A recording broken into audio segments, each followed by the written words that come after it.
Okay, so we're gonna start. So you have to explain in detail, very specifically, What do you want me to tell you? what happened the day of the bus accident. Like in detail, like direction you were going in, what happened, what they say, everything. I don't know, this is what he wants, so. Okay. Detail. Dad was driving. It was a Tornado, a big car, very heavy car. We were taking Grace to dance lessons. So we were going south on Residential Broadway in Massapequa Park. And Grace was in the car? Was Grace in the car? Yeah, she was in the back seat. Where was On Tony's Anthony? side. He was home with Grandma. Okay. He was home. So I remember Get closer to me so we can see I you. remember looking to the left and looking to the right the way we're taught, with driver's ed. And I saw a school bus coming Wait, from so the you were right. driving south, South, and the school bus was coming from the right, my side. your side. And I knew he wasn't going to stop. But I couldn't get the words out to tell your father because your father felt he had the right of way, And I couldn't get the words out. And the next thing, I blacked out, and I remember Dad pulling me out the window. I was saturated in blood. So the bus hit on my side. Uncle Emil said that because the car was very strong, that saved my life. And it crushed my entire right side. And it took us and wrapped us around a pole. But I don't remember that. I don't remember being hit. I remember waking up and looking at all the blood and the ambulance coming, and I couldn't get up to walk. And I said, I don't know why I can't walk. So they took us to the hospital, and they said, if we give you an x-ray, we don't know what's going on inside. If the baby survives, it could develop leukemia. And I said, no, I don't want anything. I lost one before. So you broke your pelvic bones and you were bleeding. I had stitches here, my Okay. knee. I was full of blood, and I couldn't walk, but I didn't know why. Only after you were born, I found out I had the fractured pelvic bone. And So the doctor came in and said that they didn't think I was gonna make it. no, they didn't think. They said, the trauma to the uterus was extreme. And I said, I want to go home. I walked in the house, Grandma took one look at me, she had a heart attack. Because Dad was carrying me, and I was soaked in blood and all stitched up. And she couldn't handle it. So when you were born, Grandma was in ICU from a heart attack. And I couldn't get out of bed. I just sat in bed. Wait, so go back to the accident. What Yeah. was like, so you were getting in the car, Grace was in the back seat, you were driving south, and a bus Ran the stop sign. ran the stop sign and went right into you, My side. head on. No, side on. My side. So like T-boned. T-bone. And Right. wrapped us around a pole. And like you went into a pole. Had Right. Dad get out of the car. Because Dad's side wasn't affected. It was wrapped around the pole. So Dad got out and he pulled me out of his window.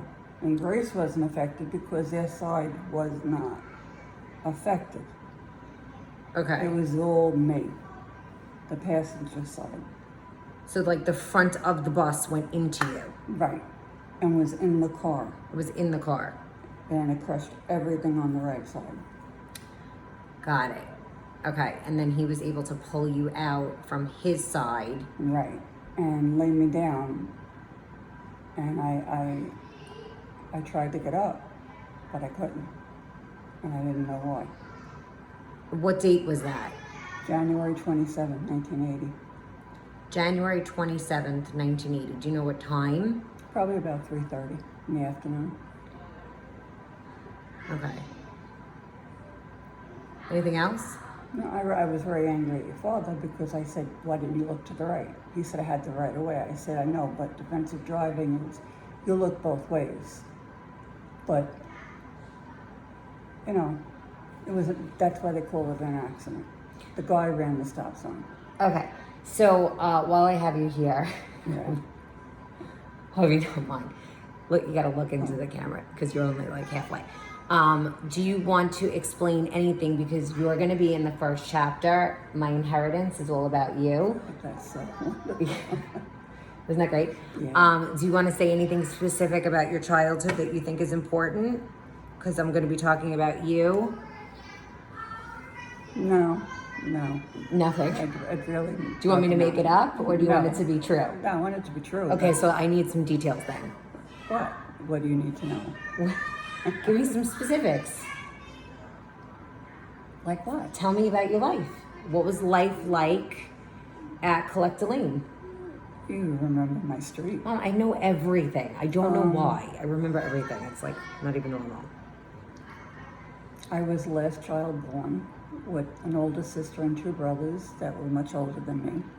And I was like a makeup baby. And You were the makeup baby? yeah, my father So had was an affair. Ella. Yeah, my father had an affair on my mother, and she left him. And she went back, and I was born. But they were older, and I mean, the love was there. I adored my mother and my father. My mother taught me more about God than I think anything in the Bible. Forget the God stuff. Let's get to the dysfunction. The dysfunction is, I think they both drank to not deal with reality.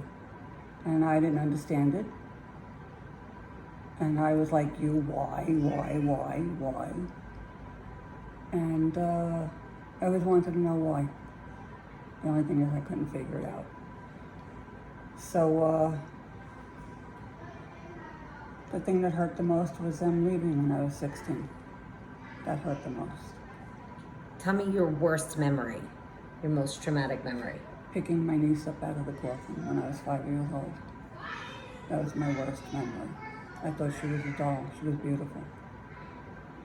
So you went over to, your sister lost two children. One of them was a baby. You 3 went months over to old. the coffin. You thought it was a doll. I You thought she was picked a it doll. up, and what happened?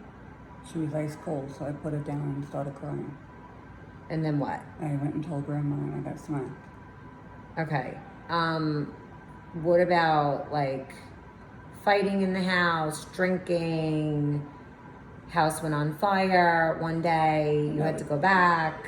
Well, my father would fall asleep with a cigarette in his hand, so the couch went on fire. So I Okay. always had to stop and go see how they were. My mother had emphysema and TB, so she always had trouble breathing. So I became like the parent and checked on them. And I really don't like talking about this. I really don't. I know, but I don't want to make up stuff. I want it to be authentic, so I need details. So Sorry, Dallas, push there.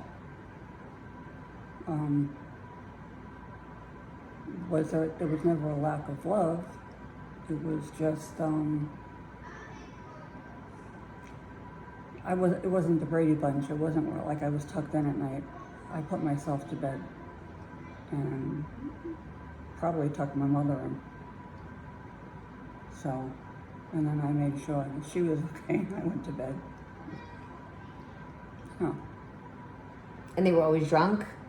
Well, they drank beer. It wasn't like they drank hard alcohol. It was that they drank beer every night.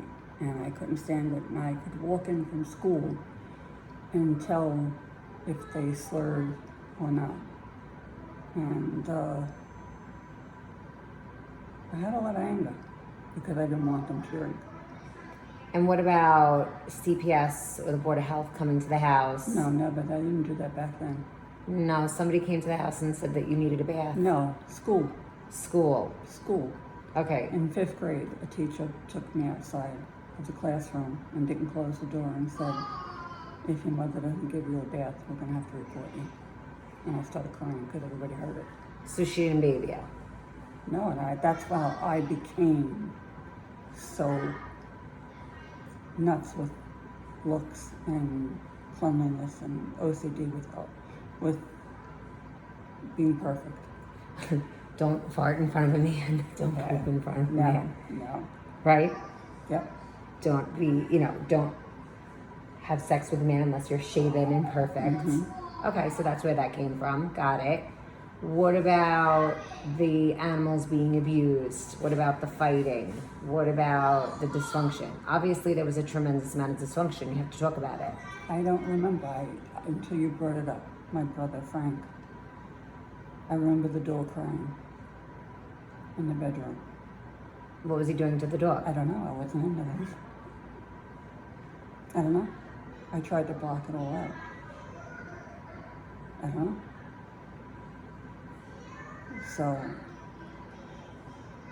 somebody probably should have helped him and got him into therapy because I think he had a lot of anger. He was a Marine. He went into the Marines at 17, so he was a tough son of a bitch. And I guess that there are things were never talked about. I don't know. Guns were part of my everyday life. Never ever did I, that's why I don't believe that you can just snap and pick up a gun and kill somebody, because I had to clean around them and pick up the ammo and clean my brother's rooms, and I always picked up the guns and never had a desire to use it. Never. Had to shoot guns at 11. Why? Because I guess they wanted a little brother, and maybe they got a sister, and had to shoot the Italian rifle, the M16. And I don't use towels in the bathroom, Glenn. so, is that We're in good? COVID still. Is that good? I don't know. I just use it as an excuse because I didn't put one in there. I'll get a towel. Is that good? Yeah, there's a lot that you blocked out. I have to talk to Dad. Dad doesn't know. Dad He don't remember. remember shit. No, of course he does. He does not. Listen, of course he does. What does he remember? He remembers a hell of a lot more than you do. Like what? I don't know, but you must have blocked it out. To be continued.